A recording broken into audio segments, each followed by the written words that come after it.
Hello, beautiful people. I have the perfect tale for you today. So sit back, relax, and if you enjoy this audiobook, please do like and subscribe to share this incredible story with others.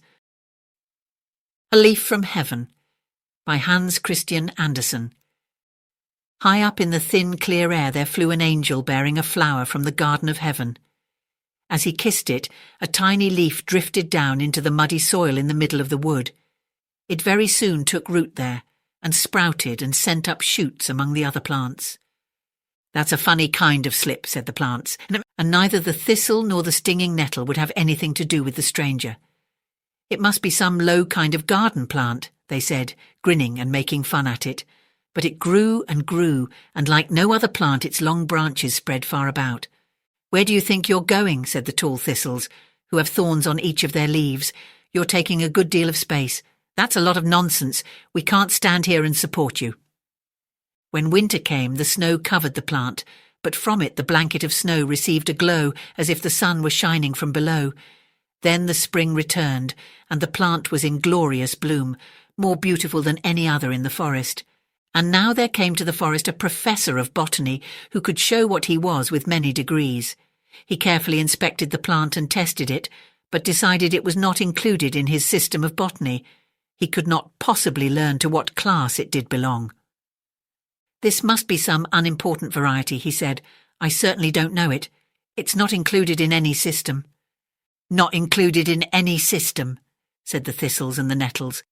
The big trees which grew round it heard what was said, and they also saw the tree was not one of their kind, but they said nothing, good or bad. And that is much the wisest course for stupid people to take. Then a poor innocent girl came through the forest. Her heart was pure, and her understanding was glorious with faith. Her only inheritance was an old Bible, but from its pages the voice of God spoke to her. "If people wish to do you evil, remember the story of Joseph. They had evil in their hearts, but God turned it to good. If you suffer wrong, if you are despised and misunderstood, then you must remember the words of him who was purity and goodness itself, and who prayed for those who struck him and nailed him to the cross. Father, forgive them, for they know not what they do." She stopped before the wondrous plant, whose great leaves gave forth sweet and refreshing fragrance, and whose flowers glowed in the sun like a wonderful firework of colour. And from each flower there came a sound as though it held, concealed within itself, a deep well of melody that thousands of years would not empty. With devout gratitude, the girl gazed on this exquisite work of the Creator and bent down one of the branches, that she might examine the flower and breathe in its sweetness, and a lovely light burned in her soul. It seemed to uplift her heart, and she wanted to pluck a flower, but she had not the heart to break one off, for she knew it would soon fade if she did. So she took only a single green leaf, carried it home, and there she pressed it in between the pages of her Bible, and it lay there quite fresh, always green, and never fading.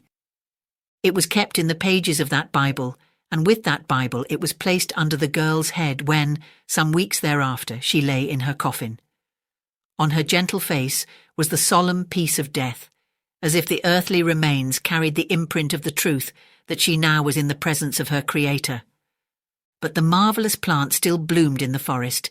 It looked almost like a great tree now, and all the birds of passage, especially the storks and the swallows, bowed down before it. "That thing is taking on foreign airs now," said the thistles and the burdocks. "We never act like that here in this country." And the black forest snails spat at the plant. Then the swineherd came, collecting thistles and other shrubs, to burn them for their ashes. He tore up the heavenly plant by the roots and crammed it into his bag. "I can use that too," he said, and no sooner said than done. For years the king of that country had been troubled by a deep melancholy of spirit. He kept busy and laborious always, but it seemed to do him no good. They read books to him, deep and learned tomes, or the lightest and most trifling they could find, but nothing did any good. Then one of the world's wisest men, to whom they had applied for help, sent a messenger to explain to the king that there was but one sure remedy that would relieve and cure him. In the king's own forest there grows a plant of heavenly origin, whose appearance cannot be mistaken. The messenger pulled out a drawing of the plant. It would be easy to recognize. Its leaves are green winter and summer, so every evening put a fresh leaf on the king's forehead. His thoughts will then clear, and a beautiful dream will refresh and strengthen him. I think I took it up in my bundle and burned it to ashes a long time ago, said the swineherd. I just didn't know any better. You did not know any better, they all said. Ignorance, oh ignorance, how great you are. And those words the swineherd might well take to heart, for they were meant for him and no one else. Not a single leaf of that plant could be found. No one knew about the one leaf that lay in the coffin of the dead girl, and the king himself, in his terrible depression, wandered out to the spot in the woods. This is where the plant grew, he said. It shall be a sacred place. Then he had it surrounded by a golden railing, and a sentry was posted there, by day and by night.